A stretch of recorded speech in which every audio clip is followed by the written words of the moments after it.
మీ సిలువను మేము చూసి మా జీవితాలను ప్రభా మీకు సమర్పించుకునే వారముగా ఉండుటకు కృప దయచేయండి. మరొకసారి మీ వాక్యము ద్వారా మాతో మాట్లాడి మమ్మల్ని బలపరచమని మా ప్రభు అయిన యేసుక్రీస్తు ఉన్నతమైన నామములో ప్రార్థన చేస్తున్నాము తండ్రి. ఆమేన్.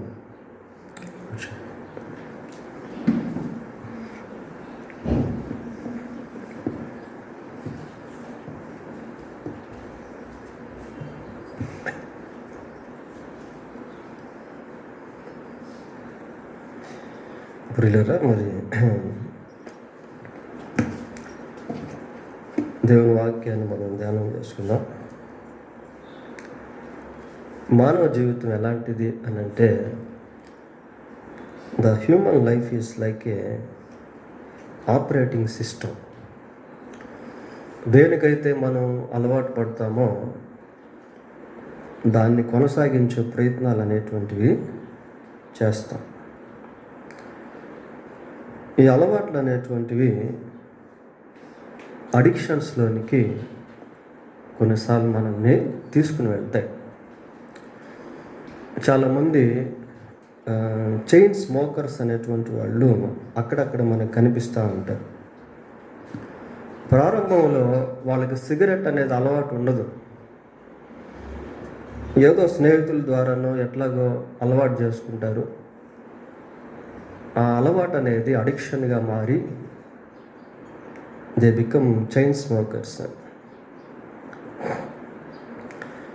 చిన్న చిన్న అలవాట్లు వ్యసనాలుగా మారటం అనేటువంటిది సహజంగా జరుగుతుంది. ప్రియులారా, ఈ సిగరెట్ తాగేవాళ్ళు కానీ, మద్యపానం సేవించేటువంటి వాళ్ళు కానీ, గుట్కాలు తినేటువంటి వాళ్ళు కానీ, పేకాట ఆడేటువంటి వాళ్ళు కానీ, పోర్నోగ్రఫీ అశ్లీలతకరమైన దృశ్యాలను చూచేటువంటి వారు కానీ, ఇట్లా రకరకాల వ్యసనాలు మానవ జీవితంలో ఉంటాయి.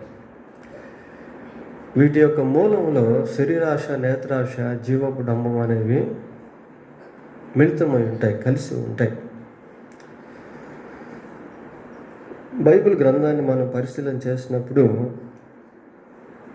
మరి మనుషులు కొన్ని వాటికి ఏ విధంగా వాడుక అయిపోయాడో అనేది చూస్తాం. మనం దేని విషయంలో వాడుక అవ్వాలో అనేది కూడా బైబిల్లో చూడవచ్చు. ఒకసారి అపోస్తుల కార్యములు 9వ అధ్యాయము 1వ వచనం చదవండి. అపోస్తుల కార్యములు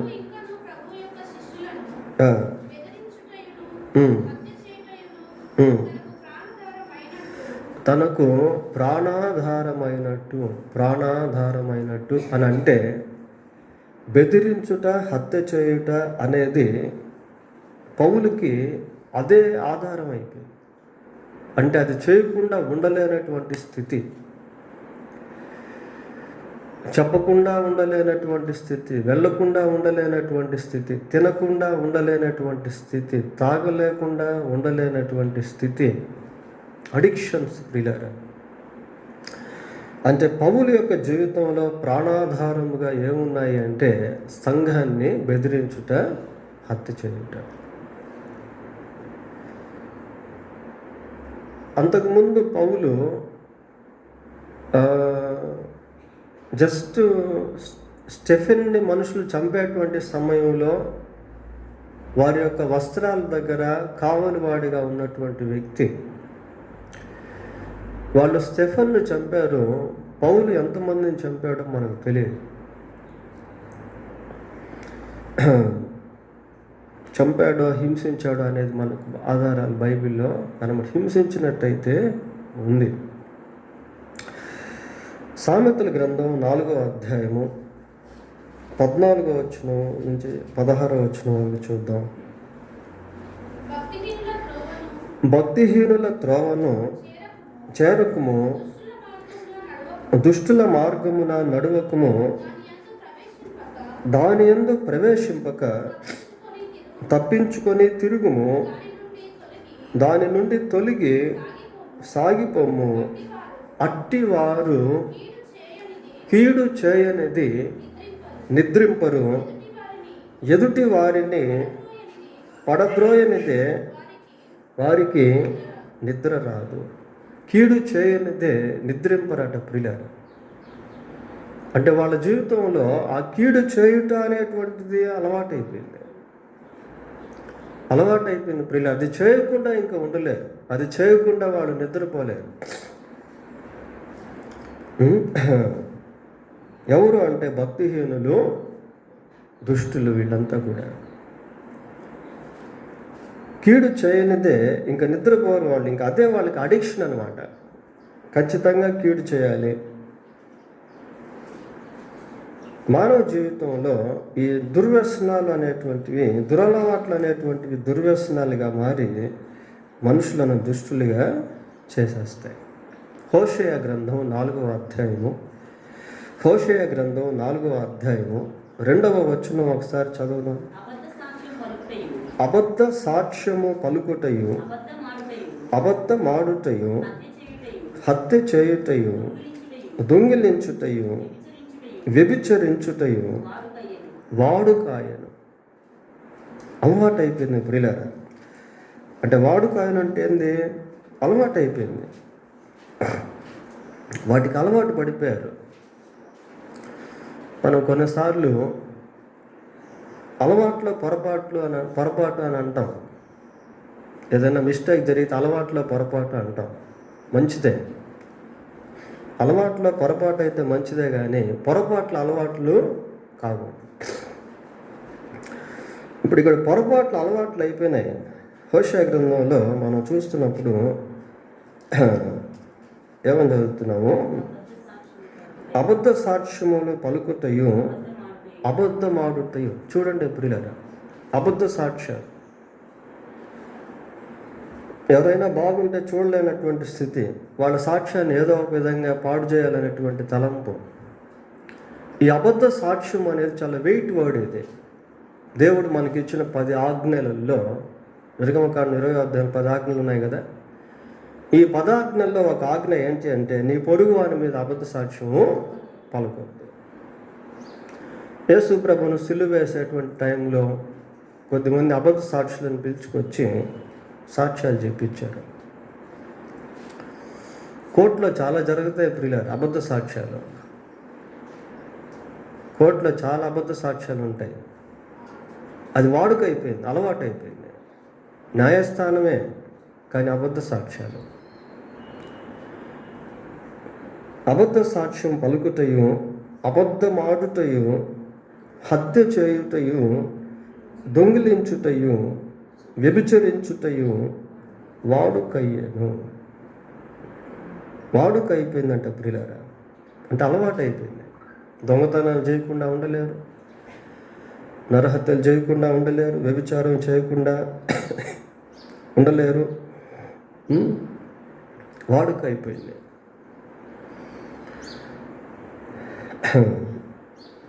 వాడుకైపోయింది ప్రియులారా. అవి చేయకుండా ఇంకా ఉండలేరు. అటువంటి వాటిని మనుషులు అలవాట్లుగా, వాడుకగా చేసుకున్నారు. రాజుల 2వ గ్రంథం 17వ అధ్యాయము, రాజుల 2వ గ్రంథం 17వ అధ్యాయము 17వ వచనం చదువుదాం. ఎవరమ్మా? మరియు తన కుమార్తెలను చదవండి. అగ్నిగుండమును దాటించి,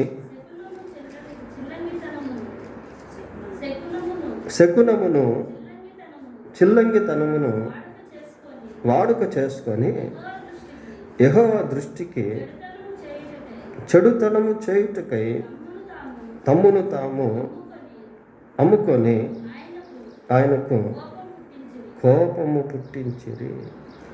తమ కుమార్తెలను అగ్నిగుండమును దాటించి. ఇవన్నీ అన్య సంబంధమైన ఆచారాలు ప్రియులారా. సైతాను సంబంధమైనటువంటి కార్యకలాపాలు. అగ్నిగుండాన్ని దాటించడం, అగ్నిహోత్రం అంటారు కదా. తమ కుమార్తెలను అగ్నిగుండమును దాటించి శకునమును, చిల్లంగితనమును వాడుక చేసుకొని ఏం వాడుకైందట, ఏం అలవాటు చేసుకున్నారు? శకునమును చిల్లంగితనమును వాడుక చేసుకున్నారు. ఇవి సైతాను సంబంధమైన కార్యాలు. శకునాలు చూడడం, చిల్లంగితనము, జ్యోతిష్యాలు, ఇవన్నీ కూడా సైతాను సంబంధమైన కార్యాలు. పిల్లల్ని అగ్నిగుండంలో దాటించడం, పిల్లల్ని బలి ఇవ్వడము, పిల్లల్ని తీసుకెళ్ళి మరి దేవదాసి సిస్టంలో పెట్టడము, ఇవన్నీ సైతాను సంబంధమైన కార్యక్రమాలు. ఈ మనుషులకు అలవాటు చేసుకున్నారు ప్రియులారా. ఇటువంటి అలవాట్లు దేవునికి ఎలాగున్నాయి అంటే కోపాన్ని పుట్టించేవిగా ఉన్నాయి. ప్రజలేమో ఇశ్రాయేలీయులే, కానీ అన్యుల్లాగా ప్రవర్తిస్తున్నారు. మనలో కూడా చాలామంది ఈ అన్ని సంబంధమైన ఆచారాలను అలవాటు చేసుకున్నారు. మంచి రోజులు, చెడ్డ రోజులు, ముహూర్తాలు అసలు ఉన్నాయా? ముహూర్తాల గురించి బైబిల్ ఎక్కడైనా ఏమైనా చెప్పబడింది. చూడండి ప్రియులారా, దినవృత్తాంతములు 2వ గ్రంథం 33వ అధ్యాయం 6వ వచనం చదువుకుందాం. 33:6. బెన్హినోము లోయందు తన కుమారులను అగ్నిగుండము దాటించి ఏదంట ముహూర్తములను విచారించుచు మంత్రములను చిల్లంగితనమును వాడుక చేయు కర్ణ పిశాచములతోనూ సోదెగాండ్రతోనూ సాంగత్యము చేయుచు యెహోవా దృష్టికి బహుగా చెడనెడత నడుచుచు ఆయన కోపం పుట్టించను. కొన్ని విషయాలు ఇక్కడ మళ్ళీ చూస్తున్నాం ప్రియులారా. దాటించి ముహూర్తములను విచారించచ్చు. ముహూర్తాలు, మంచి ముహూర్తం పెట్టండి, ఏ రోజు మంచిదో చెప్పండి, ఏ గడియ మంచిదో చెప్పండి. ప్రియులారా, ఏ రోజైనా మంచిదే. నీవు ప్రార్థన చేసుకొని ముందుకు వెళ్తే నీకు అనుకూలమైనటువంటి దాన్ని బట్టి, దేవుడు నీకు ఇచ్చేటువంటి అవకాశాన్ని బట్టి ఏ రోజైనా మంచిది. Every day is created by God. 6 దినాలను ఆయనే చేశాడు ప్రియులారా. సూర్యచంద్ర నక్షత్రాలను నియమించిన వాడు ఆయనే. కాలాన్ని, సమయాన్ని నియమించినటువంటి వాడు ఆయనే.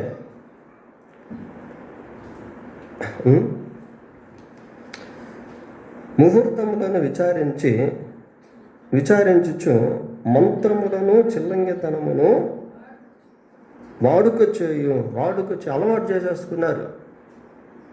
అలవాటు చేసేసుకున్నారు ప్రియులారా. ఈ వివాహ కార్యక్రమాల సమయాల్లో, మరణించినటువంటి సమయాల్లో, ఇంకా అనేకమైనటువంటి పేర్లు పెట్టేటువంటి సమయంలో పిల్లలు పుట్టారనుకోండి, కరెక్ట్గా ఇన్ని రోజులకు వాళ్ళకి ఎంటుకలు తీయాలి, ఇన్ని రోజులకు వాళ్ళని ఉయ్యాల్లో వేయాలి, ఇన్ని రోజులకు వాళ్ళకి పేరు పెట్టాలి. ఇవన్నీ సైతాను సంబంధమైనది, దైవిక సంబంధమైనవి కావు. కరెక్ట్గా ఒకవేళ వైద్యపరమైనవి అయితే మంచిదే, కానీ కొన్ని మానవ సంబంధమైనటువంటి ఆచారాలు, అలవాట్లు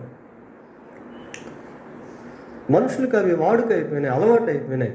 No one can change that kind of habits because they are habituated for them. Pagan customs, even though they are listening the voice of God. వారు దేవుని వాక్యాన్ని ఎంత వింటున్నప్పటికీ అన్ని సంబంధమైన ఆచారాలను ఆచరించుటకు అలవాటు చేసుకున్నారు. వాటిని అలవాటు చేసుకున్నారు పిల్లరా.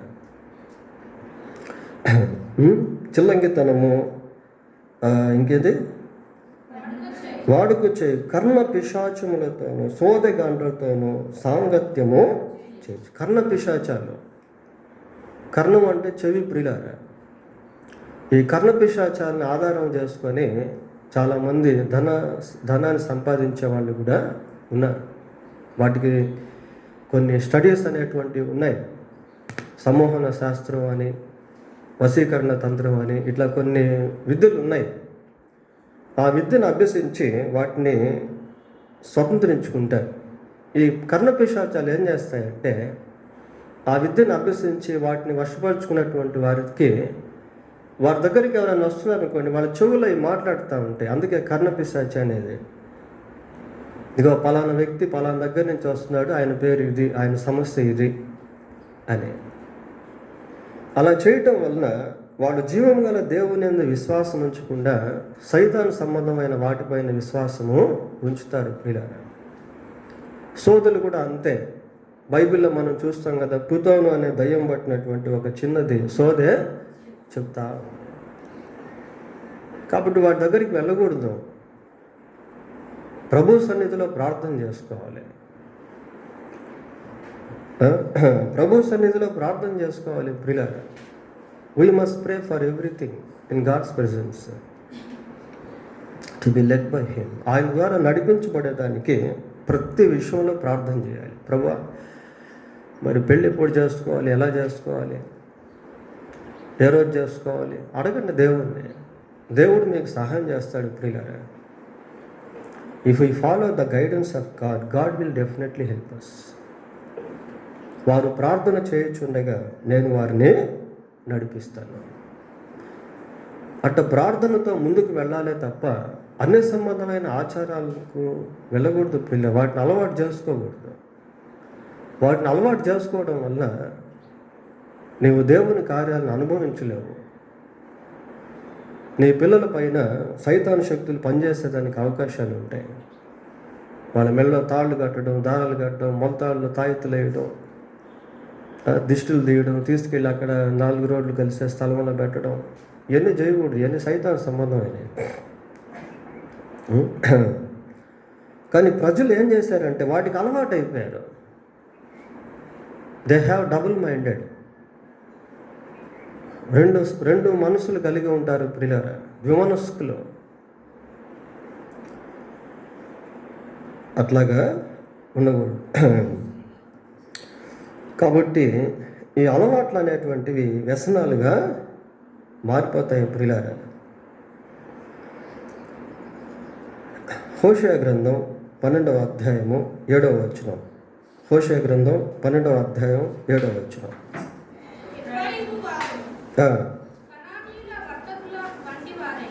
కనానీయుల వర్తకుల వంటి వారై అన్యాయపు త్రాసును వాడుక చేసేదారు.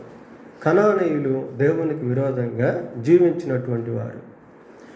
కాబట్టి దేవుడు వారిని వెళ్ళగొట్టి ఆ కనాను ప్రాంతాన్ని ఇశ్రాయేలులకు స్వాస్థ్యముగా ఇచ్చాడు. కనానీయులు ఏం చేసేవాళ్ళట అన్యాయపు త్రాసును వాడుక చేసుకున్నారు. ఇశ్రాయేలు ప్రజలు కూడా ఇప్పుడు అలాంటి స్థితిలోనికి వస్తున్నారు పిల్లలు. అన్యాయపు త్రాసును వాడుక చేసుకోవడం. త్రాసు అంటే వ్యాపారానికి సంబంధించింది. ప్రతి దాంట్లో కూడా మెజర్మెంట్స్ అనేవి. ఒక సబ్బు కొన్నాం అనుకోండి, ఆ సబ్బు 200 గ్రామ్స్, 100 గ్రామ్స్, 50 గ్రామ్స్. ఒక పేస్ట్ కొంటే 50 గ్రామ్స్, 100 గ్రామ్స్. ప్రతి దాంట్లో కూడా మెజర్మెంట్ అనేది ఖచ్చితంగా ఉంటుంది ప్రియులారా, దాదాపుగా. అన్యాయపు త్రాసు అంటే వ్యాపారంలో మోసాలు. ఈ మామిడిపళ్ళు సీజన్ వచ్చిందనుకోండి, మీరు కోటికి వెళ్ళి అక్కడ బండిలో మామిడిపళ్ళు 1 కిలో కొన్నారనుకోండి, రేటు తక్కువగా ఇస్తారు. అది పక్కన వెళ్ళి తూకం వేస్తే కిలో ఉండవు. ఎంత ఉంటుంది? 750 గ్రాములు ఉంటుంది. 700 గ్రాములు ఉంటుంది. మోసం ప్రియుల, డిసెప్షన్, డూప్లికేషన్, అన్యాయపు త్రాసులు, అన్యాయపు వ్యాపారాలు, అన్యాయపు ఉద్యోగాలు, ఫేక్ కరెన్సీ, కృత్రిమ ధనము. చూసి దానికి 500 నోట్లాగే ఉంటుంది యాజ్ ఇట్ ఈస్. కొన్నిసార్లు ఒరిజినల్ కంటే అదే బాగున్నట్టుగా ఉంటుంది, కానీ అది ఫేక్. అదే అన్యాయం ప్రియులారా. ప్రజలు అన్యాయం ఏం చేస్తున్నారు అంటే వాడుక చేసేసుకుంటున్నారు.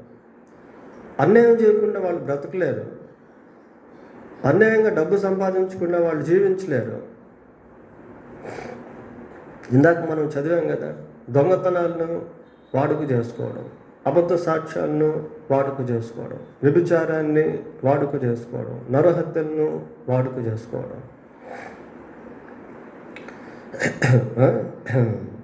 అన్యాయపు త్రాసును వాడుక చేసుకుంటారు. కృత్రిమములు ప్రియులారా, కృత్రిమములు అనేది మనకు మార్క్స్ వార్త 7:21 13 రకాల పాపాలు అనేవి ఉంటాయి. ఈ 13 రకాల పాపములలో కృత్రిమములు అనేది కూడా ఒకటి ఉంటుంది. కృత్రిమములు అనేది కూడా ఒకటి, డూప్లికేషన్ అన్నమాట.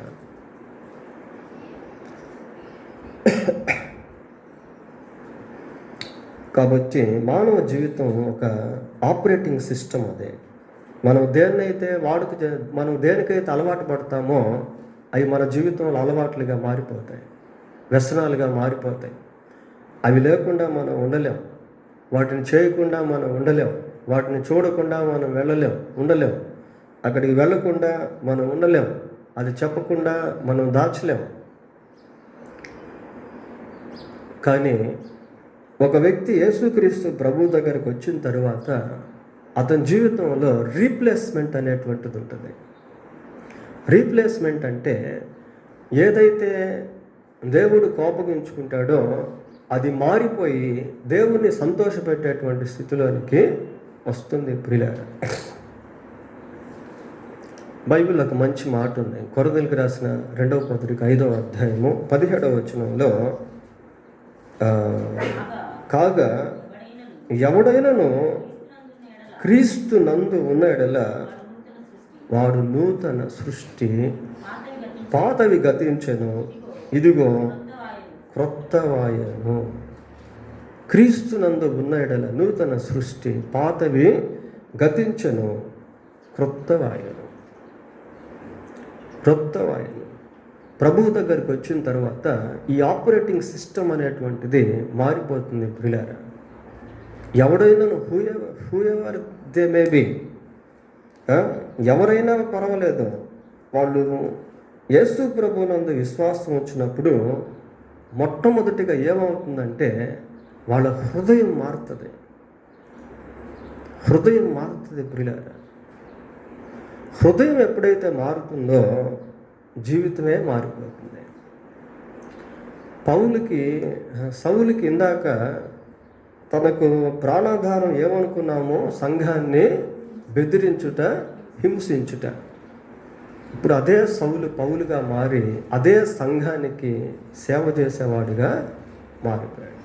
Operating system will be changed when a person believes in Christ. క్రీస్తునందు విశ్వాసం ఉంచిన పిమ్మట వ్యక్తిగత జీవితంలో వ్యక్తి యొక్క లక్షణాలు మారిపోతాయి ప్రియులారా. హృదయం మారిపోతుంది, అలవాట్లు మారిపోతాయి, వ్యసనాలు పైన జయం వస్తుంది. అంతేకాదు the destination of them also will be changed. వాళ్ళు వెళ్ళాల్సినటువంటి గమ్యస్థానం కూడా మారిపోతుంది. చెడులో జీవించేటువంటి వాళ్ళు చనిపోయిన తర్వాత నిత్య నరకానికి వెళ్తారు ప్రియులారా. దుష్టులను దేవుని మరచు జనులందరూ పాతాళమునకు దిగిపోవుదురు.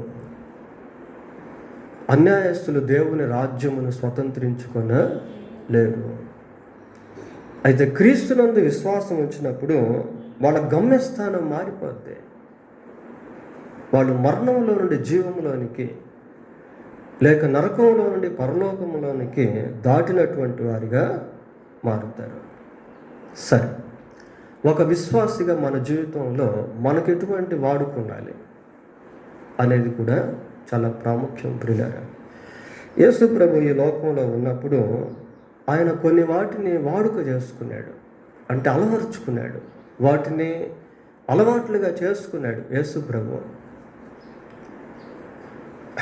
చేసుకున్నాడు ప్రియులారా. వాటిని గురించి కొన్ని చూద్దాం. లూకాసు వార్త 4వ అధ్యాయము 16-17 వచనాలు చదువుకుందాం. తరువాత ఆయన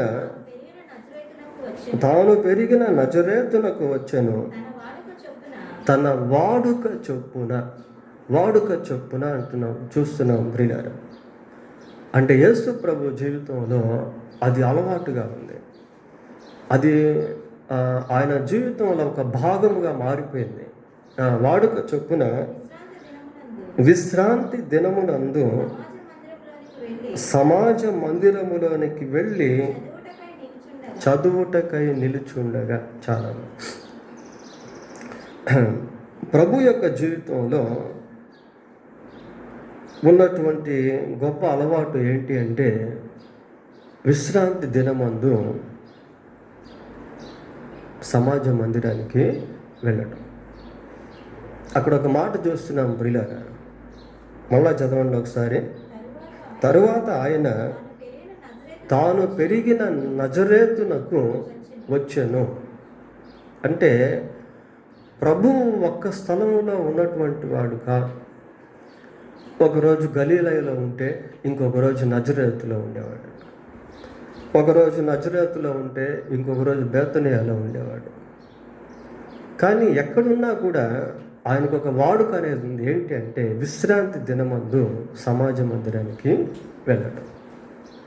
దీంట్లో మనం నేర్చుకోవాల్సిన పాఠం ఏంటి అంటే మనం ఏ ఊరిలో వెళ్ళినా, ఏ ఊరిలో ఉన్నా, ఏ ఊరికి వెళ్ళినా ఆదివారం రోజు దేవుని సన్నిధికి వెళ్ళుట అనేది మన జీవితంలో ఒక భాగముగా పెట్టుకోవాలి, ఒక వాడుకగా పెట్టుకోవాలి, ఒక అలవాటుగా పెట్టుకోవాలి, ఒక వ్యసనముగా పెట్టుకోవాలి ప్రియులారా.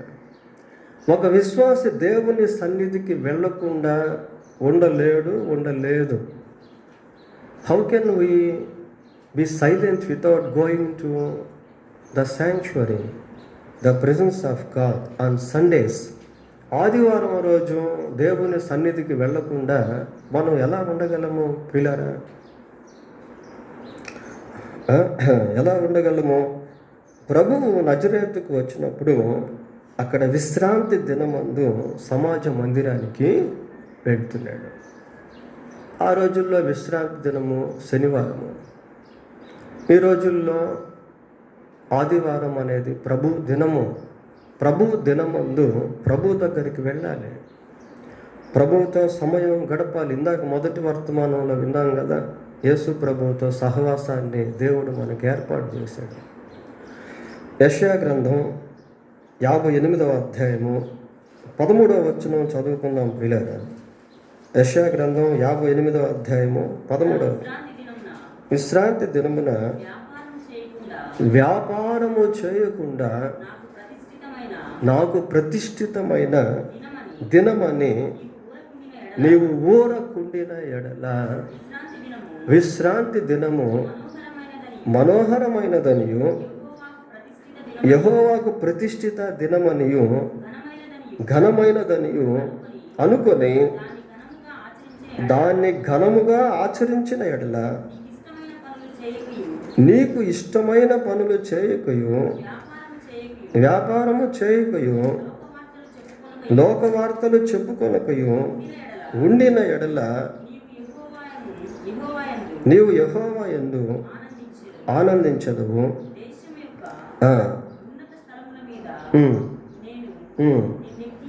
చాలా అసలు స్టార్టింగే చూడండి ఎలాగుందో.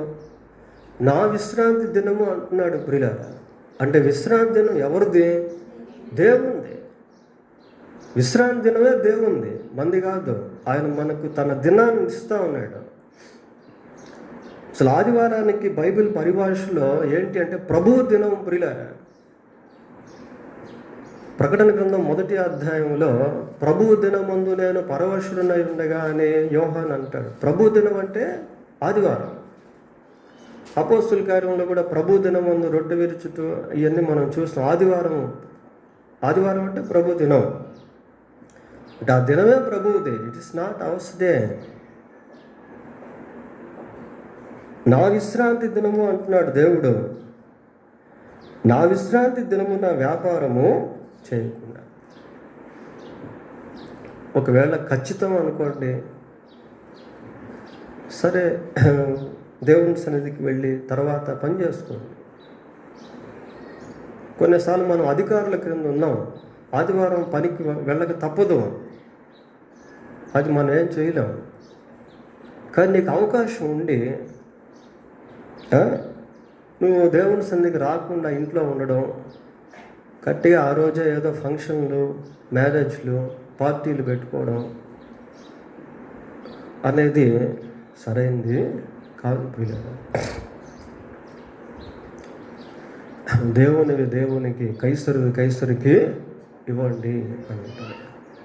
నా విశ్రాంతి దినమున వ్యాపారము చేయకయు, నాకు ప్రతిష్ఠితమైన దినమని నీవు ఊరుకుంటే నేడలా విశ్రాంతి దినము మనోహరమైనదనియు యెహోవాకు ప్రతిష్ఠిత దినమనియు ఇది ఘనమైనదనియు అనుకొని దాన్ని ఘనముగా ఆచరించిన ఎడల నీకు ఇష్టమైన పనులు చేయకయు, వ్యాపారము చేయకయు, లోక వార్తలు చెప్పుకొనకయు ఉండిన ఎడల.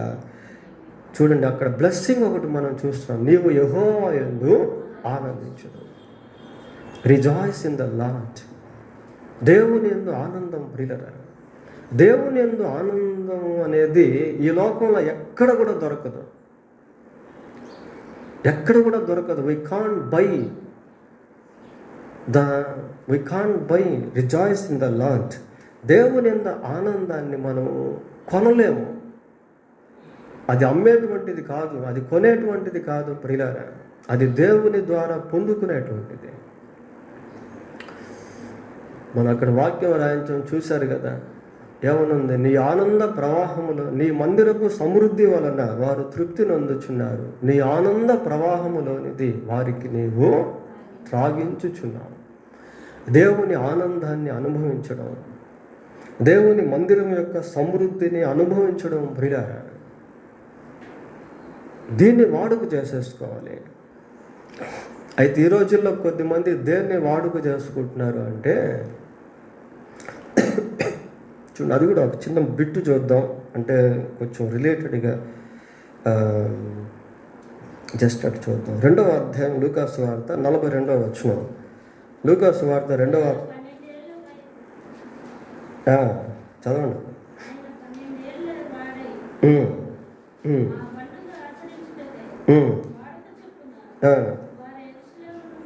తల్లిదండ్రులు యెరూషలేముకి వెళ్తున్నారు ప్రియ, వాడుక చొప్పున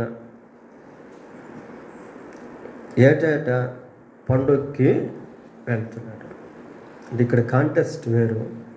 కానీ దీంట్లో మనం ఆలోచించాల్సింది ఏంటి అంటే, పండుగకు ఒక్కసారి మందిరానికి వెళ్ళేది అలవాటు చేసుకోవాలి. వాళ్ళని ఏమంటారంటే పండగ క్రైస్తవులు అంటారు. క్రిస్మస్ రోజే కనిపిస్తారు, ఇంకా మిగతా రోజులు ఎప్పుడు కనిపించరు పిల్లలు. మిగతా రోజులు ఎప్పుడు కనిపించరు. సంవత్సరానికి ఒకసారి క్రిస్మస్ వస్తుంది కదా, ఆ రోజే కనిపిస్తారు. కొద్దిమంది అకేషనల్ క్రిస్టియన్స్ ఏదైనా ప్రత్యేకమైన కార్యక్రమాలు ఉన్నప్పుడు మాత్రమే కనిపిస్తారు, తర్వాత కనిపించరు. కొద్దిమంది సండే క్రిస్టియన్స్ ఆదివారం మాత్రమే కనిపిస్తారు, వాళ్ళు మిగతా వారాల్లో ఎక్కడ కనిపించరు. ఒకవేళ ఏదైనా నిజంగా పనులుండి ఆరోగ్యం బాగలేకుండా లేదా రాలేని పరిస్థితిలో ఉంటే అది వేరే సంగతి. ఒకవేళ నీకు వచ్చేదానికి అవకాశం ఉంది, బైబిల్ స్టడీ కానివ్వండి, విజ్ఞాపన ప్రార్థన కానివ్వండి, అవకాశం ఉంది, కొద్ది సమయం దేవుని సన్నిధిలో గడుపుట అనేది నీకెంతో దీవెన. అట్లాంటి వాటిని కూడా వాడుక చేసుకోవడం ప్రియులారా, వాడుక చేసుకోవడం. కొన్ని ప్రాంతాల్లో సంఘానికి వెళ్ళాలి అంటే చాలా దూరం ఉంటుంది. కనీసం మందిరంలో ప్రేయర్ జరిగేది ½ an hour అయితే వెళ్ళి వచ్చేదానికి 2 hours. అయినా కూడా వెళ్తారు కొద్దిమంది. ఎందుకు అంటే వాళ్ళు దాన్ని వాడుక చేసుకున్నారు. ఒక వ్యసనం లాగా ప్రియులారా దేవుణ్ణి సేవించడం. 43వ కీర్తన 42వ కీర్తన మొదటి 2 వచనాలు చదవండి. 42వ కీర్తన మొదటి 2 వచనాలు. దుప్పి నీటి వాగుల కొరకు ఆశపడినట్లు దేవా నీ కొరకు నా ప్రాణము ఆశపడు. ఒక వ్యసనం ప్రియులారా. It is like A devotional addiction. దైవిక సంబంధమైనటువంటి వ్యసనము. దుప్పి నీటి వాగుల కొరకు ఆశపడినట్లు దేవా నీ కొరకు నా ప్రాణము ఆశపడుచుంది. నా ప్రాణము దేవుని కొరకు తృష్ణ కొనుచున్నది, జీవము గల దేవుని కొరకు తృష్ణ కొనుచున్నది. దేవుని సన్నిధికి నేను ఎప్పుడు వచ్చేదను, ఆయన సన్నిధిని నేను ఎప్పుడు కనపడను. చూడండి ప్రియులారా, ఒక వ్యసనంలాగా, ఒక అలవాటులాగా వెళ్ళకుండా ఉండలేము.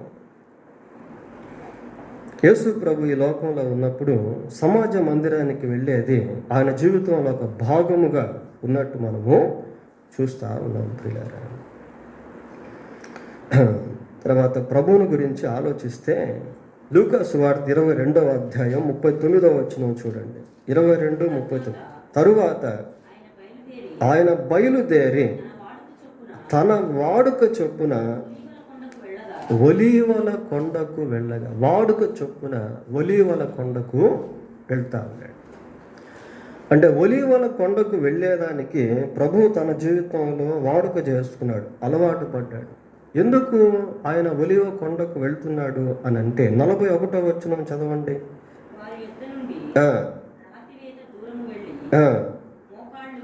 మోకాళ్ళుని ప్రార్థన చేస్తున్నాడు ప్రియులారా. అంటే యేసుక్రీస్తు ప్రభు ప్రార్థన చేసేటువంటి దానిని తనకు అలవాటుగా చేసుకున్నాడు, వాడుక చేసుకున్నాడు. ప్రార్థన చేయడం అనేది వాడుక అయిపోయింది. మనం దానియేలు గురించి ఆలోచిస్తే దినమునకు 3 మార్లు దేవుని సన్నిధిలో ప్రార్థన చేస్తున్నాడు, దేవుణ్ణి వేడుకుంటున్నాడు, దేవుణ్ణి స్తుతిస్తున్నాడు ప్రియులారా. అది అలవాటు అయిపోయింది. అందుకే అక్కడ ఏం చూస్తామంటే యథావిధిగా అన్న పదం మనం చూస్తాం. యథావిధిగా అంటే అలవాటు చేసుకున్నాడు తన జీవితానికి ప్రార్థన అనేది. ప్రార్థన అనేటువంటిది అలవర్చుకున్నాడు. ప్రార్థన చేయకుండా ఉండలేనటువంటి స్థితి. ప్రార్థన అంటే ఏంటి? స్పీకింగ్ టు గాడ్, దేవునితో మాట్లాడడం ప్రియులారా. చాటింగ్లో చాలామంది ఉంటారు, ఫోన్లో చాట్ చేసే వాళ్ళు చాలామంది ఉంటారు ప్రియులారా. అది వాళ్ళకు ఒక వ్యసనం, అది అలవాటు. వాళ్ళు చాటింగ్లో ఉండకుండా ఉండలేరు. కానీ విశ్వాస జీవితంలో దేవునితో మాట్లాడడం అనేది ఒక వ్యసనంగా మారాలి, ఒక భాగముగా మారాలి. అపోస్తుల కార్యం 3వ అధ్యాయం 1వ వచనం చదవండి. 3వ అధ్యాయం 1వ వచనం. పగలు 3 గంటలకు ప్రార్థన కాలమున పేతురును యోహానును దేవాలయంలోకి ఎక్కి వెళ్ళి ప్రార్థనా కాలం. They appointed particular time for prayer. ఒక ప్రత్యేక సమయాన్ని ప్రార్థన కొరకు వారు ఏర్పాటు చేసుకున్నారు. ఆ సమయంలో వాళ్ళు ప్రార్థన చేస్తున్నారు ప్రియులారా. ప్రార్థన అనేటువంటిది జీవితంలో ఒక భాగముగా మారాలి. దాన్ని అలవాటు చేసుకోవాలి, దాన్ని వ్యసనంగా మార్చుకోవాలి ప్రియులారా. ఇప్పుడు మనకున్నటువంటి ఫ్రీడమ్ ఏంటి అని అంటే స్వేచ్ఛ. ఎప్పుడైనా ఎక్కడైనా ప్రార్థన చేసుకోవచ్చు. యెరూషలేముకి వెళ్ళే ప్రార్థన చేసుకోవాలని లేదు, ఒలీవ కొండకు వెళ్ళే ప్రార్థన చేసుకోవాలని లేదు. We can pray at any time anywhere. ఏ స్థలంలోనైనా ఏ సమయంలోనైనా ప్రార్థన చేసుకోవచ్చు. బస్సులో ప్రార్థన చేసుకోవచ్చు, నడుస్తూ ప్రార్థన చేసుకోవచ్చు, వంట వండుకుంటూ ప్రార్థన చేసుకోవచ్చు, బట్టలు ఉతుక్కుంటూ ప్రార్థన చేసుకోవచ్చు.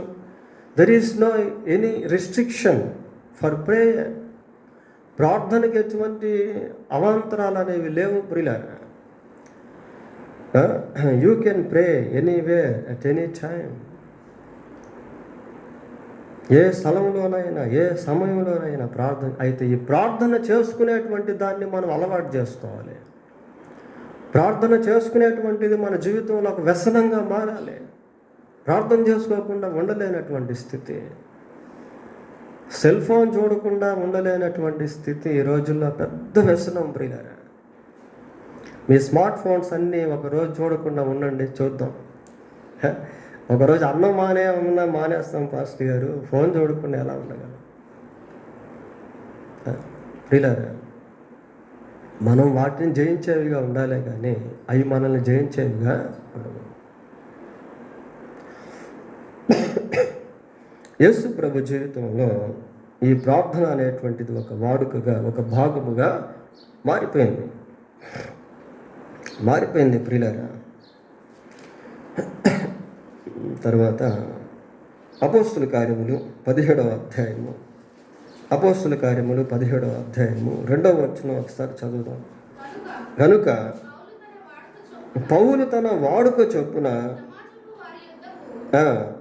వెళ్ళి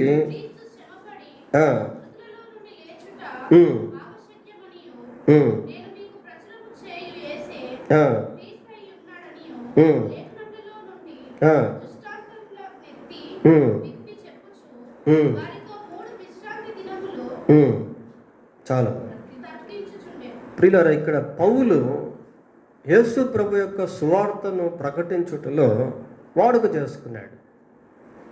తన వాడుక చొప్పున అని చూస్తున్నాం ప్రియులారా. అంటే పౌలు జీవితంలో సువార్తను ప్రకటించడం అనేది ఒక భాగం అయిపోయింది. అయ్యో, నేను సువార్త ప్రకటించని యెడల నాకు శ్రమ అంటాడు. సువార్త ప్రకటించకపోతే తల్లడిల్లిపోయేటువంటి స్థితి, నెమ్మదిగా ఉండలేనటువంటి స్థితి. ప్రియులారా, సువార్త ప్రకటించుట అనేది మన జీవితంలో ఒక భాగం అయిపోవాలి. యాజ్ ఎ బిలీవర్, ఒక విశ్వాసిగా ఏదో ఒక విధంగా సువార్త ప్రకటించడం, ఏదో ఒక విధంగా ఇతరులకు దేవుని సువార్త అందించడం. It should be a habit. ఇదొక అలవాటుగా చేసుకోవడం ప్రియులారా, ఇదొక వ్యసనంగా మార్చుకోవడం. డిఎల్ మూడీ కానివ్వండి, బిల్లి గ్రహం గారు కానివ్వండి, భక్త్ సింగ్ గారు కానివ్వండి, జాషువా డానియల్ గారు కానివ్వండి, ఎంతోమంది దైవజనులు ప్రియులారా, వాళ్ళు సువార్త ప్రకటించకుండా ఉండలేకపోయేవారు. ట్రావెలింగ్లో they are sharing the gospel.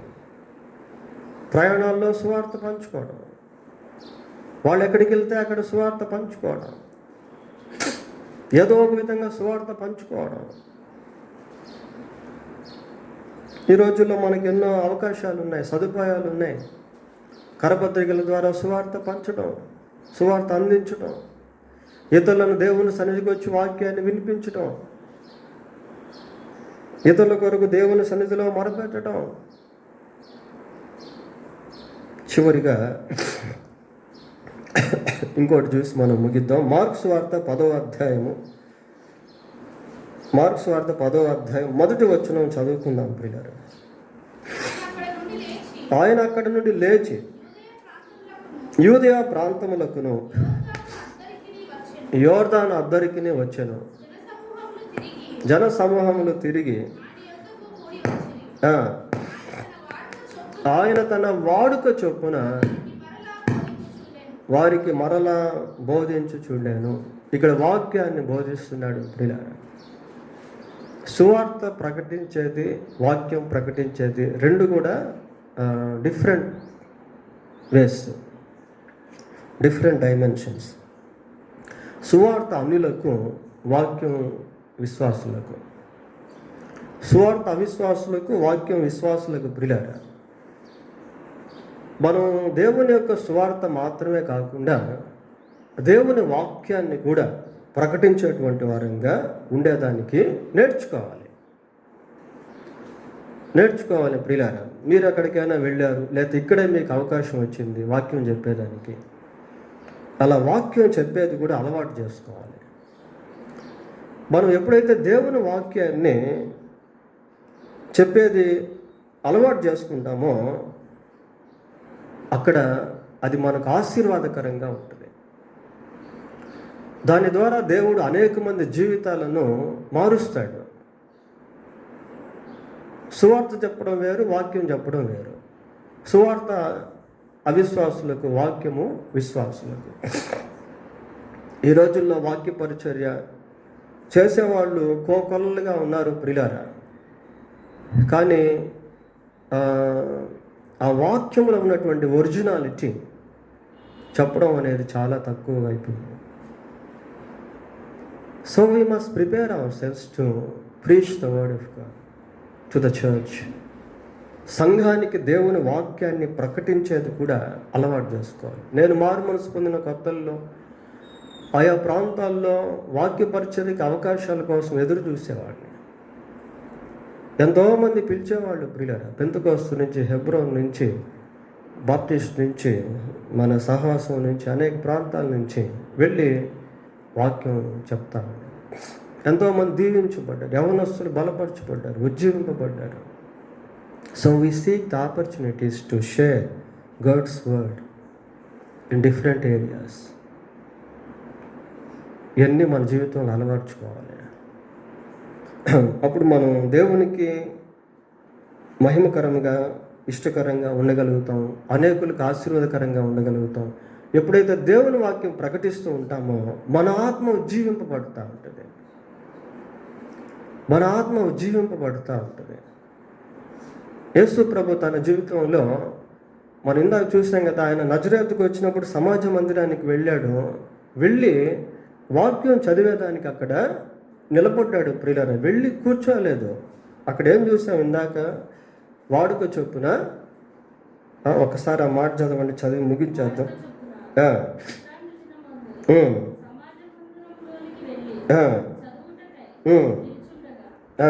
చాలు. చదువుటకై నిల్చుండగా. ఆ రోజుల్లో రబ్బీలు, బోధకులు వాక్యాన్ని చదివేవాళ్ళు. ఈ రోజుల్లో బోధకులు వాక్యాన్ని విపులీకరిస్తున్నారు. ఎక్స్ప్లెనేషన్ అంటే వివరించుట అనేది దేవుడు ఇచ్చాడు. వాక్యం చాలా ఇంపార్టెంట్ ప్రియులారా. వాక్యం చదవడం, వాక్యం చదివేదాన్ని కూడా మన జీవితంలో అలవాటు చేసుకోవాలి, అలవర్చుకోవాలి. బైబిల్లో ఉంది కదా, దుష్టుల ఆలోచన చొప్పున నడువక, పాపుల మార్గమున నిలువక, అపహాసకులు కూర్చున్న స్థలమును కూర్చుండక, యెహోవా ధర్మశాస్త్రమందు ఆనందించుచు దివారాత్రము దానిని ధ్యానించువాడు ధన్యుడు. వాక్యాన్ని చదవడం, వాక్యాన్ని ధ్యానించడం. యేసు ప్రభు ఒక మాట అన్నాడు, మనుషుడు రొట్టె వల్ల మాత్రమే కాదు కానీ దేవుని నోటి నుండి వచ్చి ప్రతి మాట వలన జీవించు. కనుక వాక్యాన్ని చదవడం కూడా మన దైనందిన జీవితంలో ఒక భాగం అయిపోవాలి. మన అనుదిన జీవితంలో వాక్య పఠనం అనేది ఒక భాగం అయిపోవాలి. వాక్యాన్ని చదవాలి ప్రియులారా. వాక్యం మనం చదువుతూ ఉంటే మన ఆత్మ ఆకలి దప్పులు తీర్చబడుతూ ఉంటుంది, బలపరచబడుతూ ఉంటుంది, ఆత్మకు శక్తి కలుగుతుంది. ఇవన్నీ మన జీవితంలో భాగాలుగా చేస్తాం. ఇంకా అనేకమైనవి ఉన్నాయి, కొన్నే మనం చెప్పుకున్నాం. సరే, ప్రార్థన చేసుకుందాం. ప్రార్థన. పరిశుద్ధుడు అయిన మా తండ్రి, మీకు వందనాలు, స్తోత్రాలు. విన్న వర్తమానం విన్న మాకందరికీ దీవెనకరంగా చేయమని మా ప్రభు అయిన యేసుక్రీస్తు పరిశుద్ధమైన నామంలో ప్రార్థన చేస్తున్నాము తండ్రి. ఆమేన్.